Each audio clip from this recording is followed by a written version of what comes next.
UFC London is this Saturday night. We have 13 fights headlined by Leon Edwards taking on Sean Brady. 13 fights, gonna be a good fight card. UFC London always turns out to be a great card, and the crowd is always great. So I'm looking forward to this card, and I'm going to be breaking down each and every fight, starting at the bottom, working my way to the top, as always. Let me know in the comments what's your favorite bet, who your favorite underdog is on this entire card, and leave a like on the video. Click subscribe. Turn those post notifications on because tomorrow night we will be going live around 8 o'clock Eastern. We're going to have a great episode of Wager Wars as always. So check that out. And if you miss it live, go to the live tab of my channel. You can watch it on the replay. Other than that, man, let's get into it. We got 13 fights. First fight on the card, we got Guram Kuditaladze taking on Kyle Fernandez. Interesting fight. Guram coming back, did get a win over Vucenic, who we're going to be talking about here in a bit. Pretty good win, especially considering the two losses going into that one. But Guram had a lot of hype when he first got to the UFC. It's kind of died down a little bit, but he is a big favorite here. And, I think he should be a favorite, spoiler alert. I think he does win this fight over Fernandez, who's mostly a striker, but, decent jiu-jitsu. Doesn't have, great wrestling, but if it makes it to the ground, maybe, we've seen Guram get into some tough spots on the mat. On the feet, he can land good shots, though. And, he's 30. He's relatively green, and whereas Guram is, doesn't have that many fights. It's not like he's old either, but, some people have been saying, the weight cut and this and that, but, it's starting to weigh on him, but I don't know. You got to think he's not past it yet, but he hasn't been looking fantastic these last couple performances. I don't think he should be this much of a favorite, and, I am looking at that Fernandez. It's plus 350 right now. I just feel like that line might be a little crazy. I do feel like Guram's a better fighter here, but haven't been in love with his last three performances, to be honest. And I think Fernandez could win this fight. I think the striking could be close. He could make this a good fight. Maybe he catches Guram, who has been hurt a couple times recently. But I'll go Guram to win the fight for a pick. But I'll be looking at that money line for Fernandez. Next up, we got Kyle Loughran taking on Nathan Fletcher in a rematch. These guys fought a long time ago in the amateurs. Fletcher was able to win. It's crazy because I bet before that Hadley loss, even after the Lapalus loss, Loughran would have been a decent favorite here. But seems like everybody isn't as high on him lately, and I get it. Hadley hasn't been having the most success in the UFC itself, so to go up in weight, and I believe it was a little bit of short notice too, and beat Loughran like that, definitely not a good look.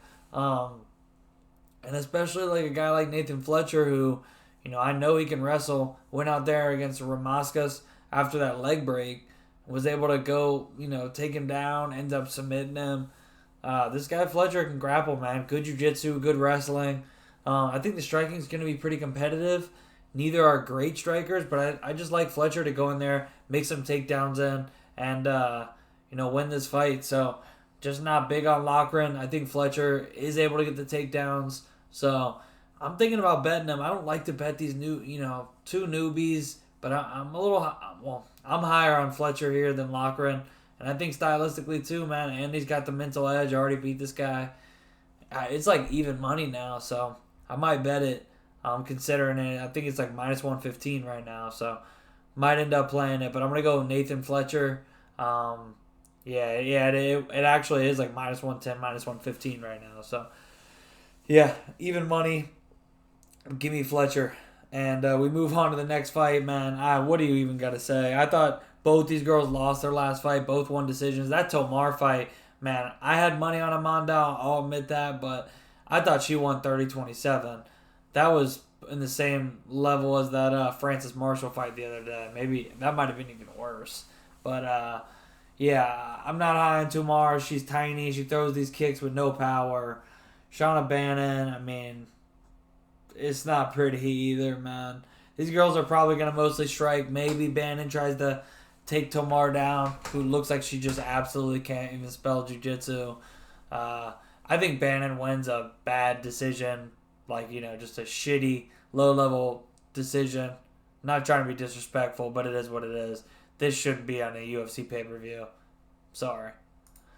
Next up, no bet though. Dear God, no. Because I would have to take the dog in such a low-level fight that's going to go 15, and I'm not putting my hard-earned money on Puja Tumar.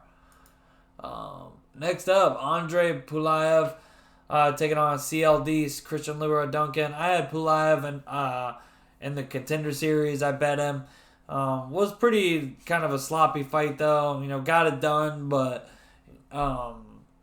wasn't looking like, oh, I'm going to love to bet this guy going forward. He is a big dog here, and I was tempted. CLD, I've seen this guy break. I've seen this guy, get beat up before, get taken down. But I just don't feel like Pulaev has the greatest, takedowns. His grappling's not bad, but, I don't know if he's going to... He's no freaking, what's his name, Gregory Rodriguez. So I think they're going to mostly strike, and I just think CLD is so much better there. So I think he's going to cash for him. CLD... I'm not trying to play that type of money line, but I think CLD wins though, man. I just don't think Andre is really that great anywhere. He's just kind of scrappy and well-rounded, but I think CLD just keeps on the feet and beats him up, but minus 550, what are you going to do? Next up, we got Marcin Tybura taking on Mick Parkin. Low-level heavyweight fight. I mean, Tybura is an OG. I'm honestly a fan of Tybura. He's cool. He's maybe some money in the day too. Did lose a little bit of it back in that Spivak fight. That was a meme, but has made me a good bit over his career. He's undervalued a lot.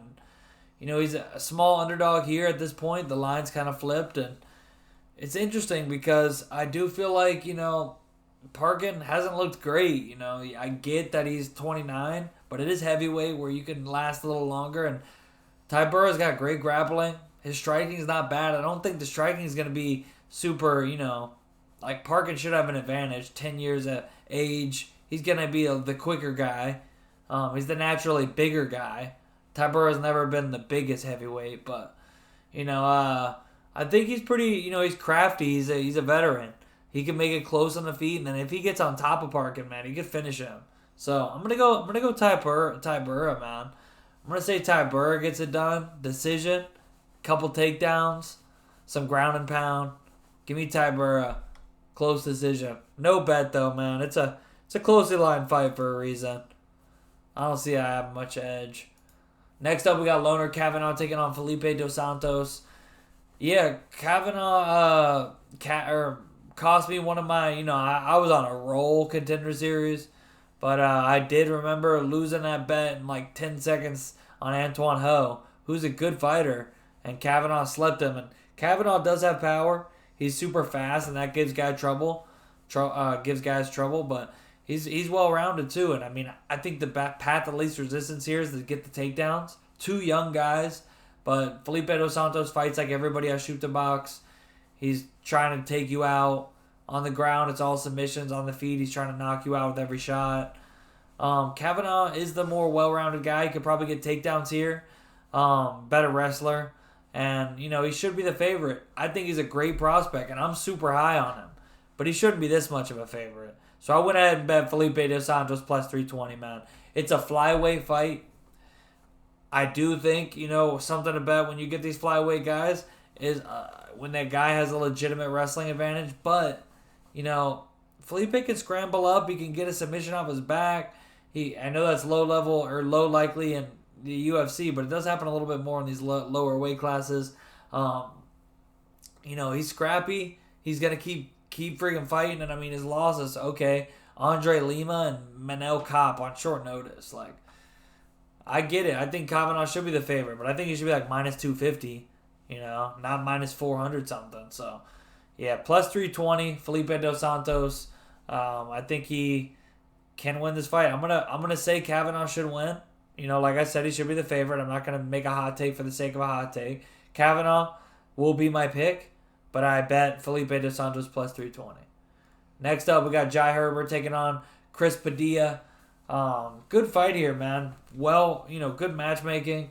Jai Herbert's had a little bit of a mixed bag lately, but people will bring up he hurt Ilia Topuria. He did. He did get finished afterward, but he had his moments against the champ or moment. Went to a split with Ludovic Klein, which I thought Klein could have still won the fight. Wasn't it he lost a point, but still, Klein's a freaking beast, man. So that's not bad. As far as Zion, I mean, we've seen how he's been looking. So a little bit higher competition. That being said, Padilla just finished Zhu Rong. James Yontop beating him is one thing, but finishing him a lot harder. Okay, Justin James, some of these other guys before the UFC. So, Jai Herbert's fought a higher level of competition, but, Chris Padilla is on a hell of a streak. He's got the momentum. Jai Herbert is going to be the bigger guy, the more technical striker on the feet. But, he's getting a little up there in age. So some advantages and disadvantages on both sides. Padilla has been looking like he's getting bigger or better and better. And I've been tempted. To bet him for sure, but I feel like I kind of missed the boat. I think he is the more well-rounded guy, the younger guy with the momentum coming into his own. Whereas Jai Herbert looks like he might be slowing down a little bit. I think Padilla could get takedowns. The submission could be live. I don't think the striking's like super wide. I think Padilla could have success here too. It could look like some moments in the Zhu Rong fight. Maybe he brings those elbows back, but so I'm gonna pick Padilla, the more well-rounded guy. But I didn't get that plus 170 like some of y'all, plus 150. So probably just gonna pass. I don't know. Maybe I end up with some money on it, but right now it's a pass. But I am gonna pick him straight up as a slight underdog. Chris Padilla. And we move on to the next fight. Nathaniel Wood taking on Morgan Charrier. Interesting fight, man. High level fight. Two guys with a ton of experience. Fought a lot of tough guys. Still both young. I do feel like Nathaniel Wood a little small for this division. Because Charrier is not even like the biggest 145er, but filled out a lot more than Nathaniel Wood for the division, who we did see kind of thrown around by Pineda at times, let alone that Muhammad Naimon fight. So he's a little small for the division. I will say, could maybe get some takedowns on Morgan. Morgan, pretty good takedown defense, but, I think Nathaniel Wood is a better wrestling. But Morgan Charrier, probably more power, more durable guy. But the better minute winner could be Nathaniel Wood, and this could be a close fight. So, I get why the line isn't as wide as some of these other ones, but I will say I think the better striker, the more durable guy, they're both young, but the one who I feel like, even with more fights, he's kind of on more of the upswing. And, they're both 4-1 in their last 5, but it's just like, I don't know, he's been squeaking out that win. He lost the one before that. And then a lot of people didn't even think, and Chepe's been on a roll, and a lot of people think he beat Chepe. I don't know. I think Morgan Charrier keeps on the feet for the most part and just lands the better shots, man. I think he should be the favorite. I think he wins the fight. I'm going to take him to win by decision, but he could not. He could catch Nathaniel, man. We've seen Wood get caught before, but I'm going to say Charrier by decision. We move on to the next one. Jordan Vucinic taking on Chris Duncan. Good fight here, man. I was surprised to see the line, though. I will say Vucinic 0-1 in the UFC, coming in as a big favorite here. And, known, fought over in Cage War. He's fought in a lot of companies, or Cage Wars for the most part, but who else did he fight at? Or maybe, I guess it was just ACB and Cage Wars. Yeah, he was their double champ, but I could have sworn he fought over at a different big promotion, but I guess I'm confusing it with somebody. But anyways, we actually did a Cage Wars breakdown on here for his last fight, that Kepa fight. But, Vucinic, mostly known for his submissions, his jiu-jitsu. Striking's actually pretty good, though. The thing is, the guy's going to size up pretty well. Vucinic is going to be the better grappler, and I do think he should be the favorite because I think, at some point they're going to do some grappling, and I do think Vucinic's the better grappler. But I will say, man, I was pretty surprised to see this line so wide when Chris Duncan, he was just a big underdog in his last fight. Yeah, maybe that was a little low likely, getting that guillotine on Balaji Oki. Could he do that if they fought in a rematch? I don't know, but maybe is a little bit physicality is on the Vucinic side, the better grappler. I think the striking is pretty competitive, and Duncan, we know he's going to fight for your money. You know he's a dog. You know he's going to show up as the underdog ready to fight. He just did in his last one. And I just think this line's a little wide, man. I think the striking is going to be close, and, when they do some grappling, yeah, Vucinic has advantages, but, Duncan just showed he's got submissions of his own. He could get on top. Vucinic, I've seen him accept bottom a little too much sometimes. So maybe Duncan wins minutes there, and then maybe he hurts him on the feet. He could land some shots of his own on the feet. I don't think Vucinic's some great striker, but so give me Vucinic. I think he wins the fight, but man, minus 400 is kind of crazy. So yeah, I'll be looking at this one. I haven't bet it yet because it's only going wider and wider, but yeah, it's like in the plus threes right now. Vucinic, Chris Duncan, plus 375. So yeah, I'm gonna put a little something on Duncan. I think that line is wide, man. Yeah, him and Santos in there, and then there's a couple dogs on this. Honestly, that Fernandez fight, if you play all three of those, man, I'd be surprised if they all three lose. But we move on to the next one. We got Molly McCann taking on Alexia Tharnaria. We bet her and picked her against Rose Canejos, Canecao, actually. The high-level wrestler on Contender Series. Yeah, we cashed Alexia. And, coming in here, it is short notice, but I'm sure she's staying ready. I'm sure she's waiting for an opportunity after that Contender Series win. Looks like she stays in great shape. She's going to probably be the bigger girl. I know that they size up metrically the same pretty much, but looks like she's like the naturally bigger girl. And, obviously younger, obviously got the momentum. The grappling has been good, but the striking looks like it's catching up. It looked a lot better in that last fight. She's well-rounded, man. She should be the favorite. I was surprised when I saw that she had opened the underdog, but clearly people smashed that immediately. So shout out if you did that. Great job. I was not quick enough. Great job on that. She was like plus 170 or something. Line completely flipped. But yeah, I think the Naria wins, but it is in the UK. If it's close and goes to decision, who do you think they're giving it to? But yeah, give me Alexia by decision. And we move on to the next fight. We got Kevin Holland taking on Gunnar Nelson. And you guys know, man, I've been fading the hell out of Kevin Holland, man. I bet DeRitter against him. I bet Delidze against him. I don't think I bet this fight because I think I actually picked Holland in that one. So I've been picking him. Oh wait, but I did bet Holland here against Page, and that was when I was like, okay, never again, because I had bet him against JDM. Against strikers, I've picked him, and man, I honestly think there's an argument he won this JDM fight. I'm not gonna lie to you, but it was a really close fight, and he got hurt in it. But against grapplers, I always fade him, and it's always worked. Against Brunson and Vittori too, but here in this Gunnar Nelson fight, if this was a couple years ago, I'd be all over Gunnar, but I'm just like, man, this might be a spot where am I gonna be forced to pick Holland? I don't think I can bet him, man. But it is a close line, and I think it's close for a reason because I get why people are like, oh, another grappler, he's gonna take Holland down, but like. First of all, this is 170, not 185. This is where Holland does a lot better at grappling. Doesn't just get completely thrown around and big brothered. And then, Gunnar's been out for 2 years. Ooh, he came back and fought Brian Barberena. And before that, Takashi Sato couldn't submit him on his back for like the entire fight.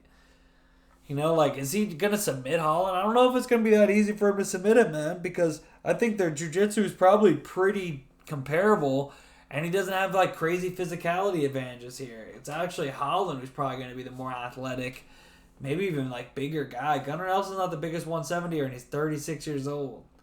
So, man, I can't believe I'm saying this.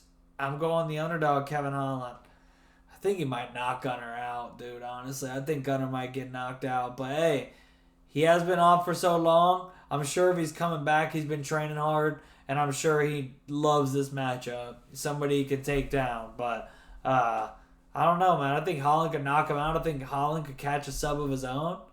And I think, if Gunnar can't get the takedowns, he could win a decision. So, I'm going to say Holland, but I think Holland finishes it, man. One way or another, I think Holland gets the finish. Can't believe I'm saying it. I've been fading him so much. But we move on to the co-main event. Jan Blachowicz taking on Carlos Ulberg. You see what the UFC's trying to do here. They want Carlos to beat this former champ and go in there and give light heavyweight some new blood. He's 34, which in this division is a baby. 6'4", 77-inch reach. He's big. He's a pretty striker. His only loss, that Canadian Zechku fight, he just got a little overhyped, got himself tired, got finished. Is what it is. Learning lesson. I'm sure his grappling's gotten better. We haven't had to see a ton of it. I'm sure Jan's going to shoot a takedown. He shot in the first 10 seconds against Alex Pereira. Speaking of which, that fight could have went either way. It was super close. His fight before that, the current champ, Ankalaev, a lot of people thought he won, including me, who had money on Ankalaev, just being honest. Bad fight against Glover, but that was a championship fight. Jan's been fighting the who's who, and I get he's 42, but again, this is heavyweight. It can last a little longer. So this is one where I have been a little tempted with Jan, but I don't want to bet against the UFC. I get at least the other underdogs I like on this card are all over 300. I think I'm going to pass. The pick is Carlos Ulberg, but I do think Jan is... Would I be shocked if he pulled it off? No, I wouldn't, man. If anything, people will rewrite history and be like, this is a huge step down for Jan. But I don't know. Carlos is dangerous. I'm going to pick him because I think they're going to predominantly strike. But would I be shocked if Jan could get on top of him? Nah. So the pick is Carlos, though. No bet. Main event, Leon Edwards taking on Sean Brady. Leave a like on this video. Turn the post notifications on. Click subscribe. All that good stuff, man. Wager Wars tomorrow night. Don't miss it. It's going to be fun. Main event. Got the former champ as the underdog. And I get it. He's a striker. He just got out-grappled. We've seen him get out-grappled by Kamaru not too long ago. Yeah, he got the headshot dead. But, was Kamaru compromised when he came back in the rematch or the trilogy? We'll never know. But we have seen Leon get taken down. We've seen him get out-grappled. We've seen him get big brothered a little bit. He likes to counter. He likes to back up. And, a guy like Sean Brady, he'll love that if you're going to let him put you on the cage. I think Sean Brady, I get why he's the favorite. He's the younger guy, even though they're both pretty same age. Yeah, only a year. But really just as far as, career, 17-1, one loss to the current champ. And I bet Bilal there, and people were like, oh, he's going to get crushed. But, does Leon have Bilal's takedown defense or wrestling in general? No. This is, this isn't early in the morning, like Leon said, and he had injuries.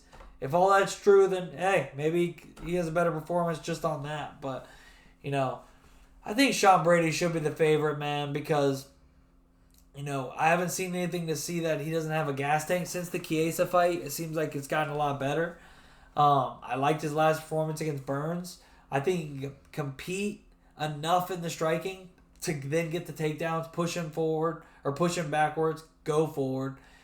If Leon can get him backing up, man, he could beat up Sean Brady pretty good, but I just don't have confidence on him to do that. I'm going to take Sean Brady to win. I think he should be the favorite. And I had so many bets last week, and we ended up another positive night. Got a couple tough bounces, but still a positive night. But still, this week, a little tougher to bet for me. I have Santos locked in plus 320. But, and then I will be betting Duncan for sure. I think I'm going to bet Fernandez too. Both of those numbers are crazy, like plus 350 and plus 375. I'm tempted on Holland. I am tempted on Holland. I'm tempted on Fletcher too. What else? That's kind of where I'm at right now. Still looking at props. So turn into Wager Wars tomorrow. I'm going to have 2 fun guests. Tune in tomorrow night around 8. I can't remember if we decided on 8 or 8:30, but right around then, I'll tweet it out in a bit. So check that out. Post notifications, subscribe, like the video, all that good stuff, man. I'll let you guys know in my later video as well, and Wager Wars tomorrow night, what bets I end up locking in. So I'll catch you guys later. Do all the good stuff. Let me know in the comments what bets you guys have. And until tomorrow night, peace.